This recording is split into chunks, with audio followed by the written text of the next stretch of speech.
the award for best player goes to Ginny. Really? You deserve it. You're such a great player. I love having you at my table.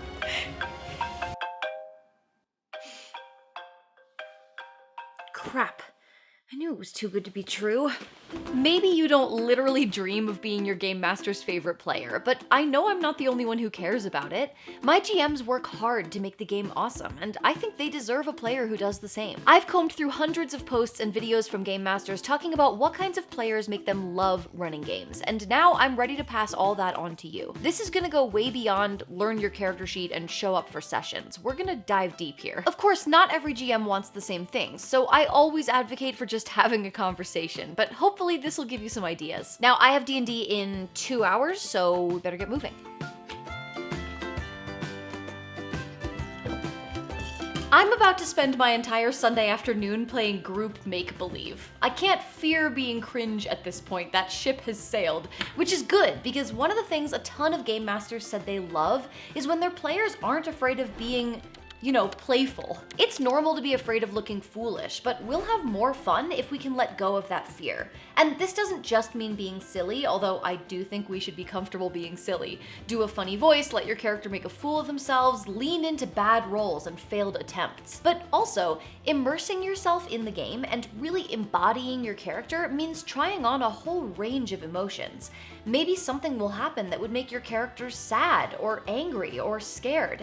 And yeah, it can feel a little awkward to roleplay that, but that might be authentic to the story you're telling. If we're self-conscious and nervous about being judged by our fellow players, we're limiting how deeply we can engage with the game. I'm not saying you need to turn every game into a melodrama. I'm just saying that if you stop yourself from really connecting with the events of the game because you're embarrassed that it might look like you care, that's not doing your game justice. That's why I always get good and caffeinated before a session. Gotta make sure I have the energy to be hella f***ing playful.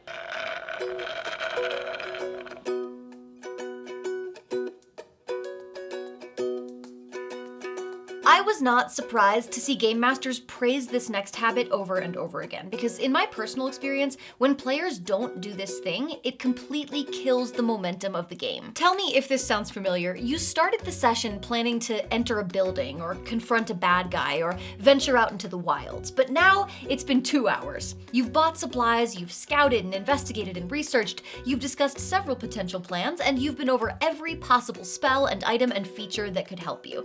And maybe when you eventually act, all that prep might allow you to avoid danger. But you know what else you've managed to avoid? Adventure. I am a cautious person. I have been known to overthink, but when I sit down to play a tabletop game, I cease to be Ginny D, anxious weirdo who gets nervous going to a new grocery store, and I become a hero. As a GM, and honestly as a fellow player, it is painful to spend hours of precious gameplay time carefully locating the safest or most correct path. It can be fun to come up with a clever strategy or pull off an unexpected maneuver, but there is a difference between playing smart and playing boring. That's why tons of GMs said that their favorite players are the ones who make bold, interesting decisions, the ones who actually make an effort to put themselves into their character's shoes and make the choices that are fun and exciting and risky. Sure, there are consequences in tabletop games, but they're not real. You're not gonna lose your job or break your arm if you take a chance in D&D. But that's what makes it fun. We get to be fearless and daring, and God knows I'm never gonna be like that in real life. If you wanna let go of that death grip and learn to make more spontaneous choices, I believe the fastest and easiest way is to distance yourself from the actual game mechanics and focus on your character and telling a story. In the end, the game design exists to enable the story, not to define it. I know it's tempting to say, can I roll religion, or to yell insight check when you don't trust an NPC, but this mechanics-first mindset limits your creative freedom and prioritizes dice rolls over narrative thinking. If you can train yourself to start with the story, to replace I roll survival with I search the area to look for footprints or anything out of place, I promise you that immersion will come a lot easier. Whoop, can't forget the brows. Yeah, now we're on brand. We hit level 10 at the end of last session, and I haven't done the bookkeeping yet.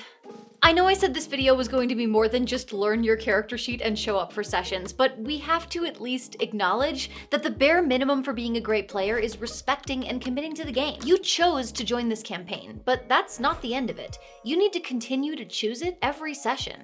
That means participating in scheduling conversations. It means showing up to sessions on time and prepared.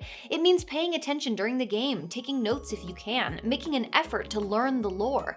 Even a highly improvisational game master spends time outside of the game preparing all of this stuff for you.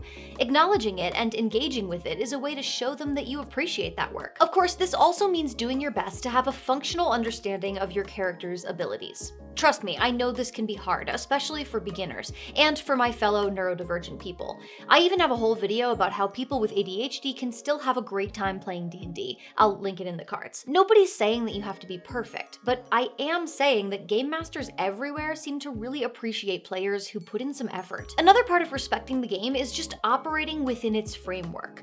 Obviously, don't cheat, but that feels like it goes without saying, and honestly, the kinds of people who are out here lying about their dice rolls are not gonna suddenly become honest because of this video. No, what I'm referring to is stuff like doing your best not to metagame, and not building your character with the express intention of breaking the game. That might be a fun thing to make TikToks about or whatever, but it doesn't necessarily make for fun gameplay. Tabletop games have narrative frameworks too, and those are just as important to recognize and operate within. For example, when your GM describes an injured man slumped in the corner of the tavern, or a mysterious carving in a language you don't recognize, I think we can all recognize that those are hooks. Your GM has lowered some bait into the water, and your role as a player is to go bite it, because if you don't, there's no game. All this is to say, game masters universally love players who come to the table to play the game in good faith. I just got a feature called Infectious Fury. Sick. Pun intended. If there's one thing game masters love, it's a team player. Unless you're playing a duet-style game, you are not the only person in the party. But if everyone plays like they are, it's usually the game master who has to compensate. Again and again, I saw GMs say that their favorite players are the ones who support their party members. One element of this is creating a character who has a reason to stick with the party.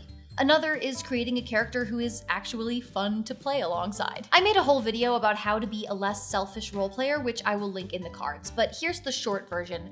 Being a generous player means not just leaving room for others to have the spotlight, but actually supporting it.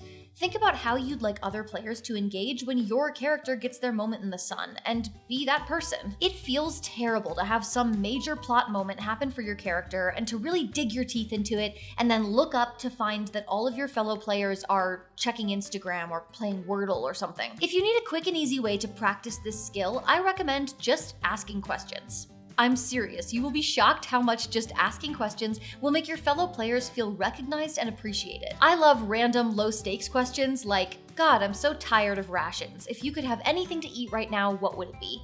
But there are also times when players or GMs are just teeing up the ball and all somebody has to do is hit it. If another player describes them recognizing an NPC, that's your opportunity to say, hey, do you know that guy? Yikes, time to go.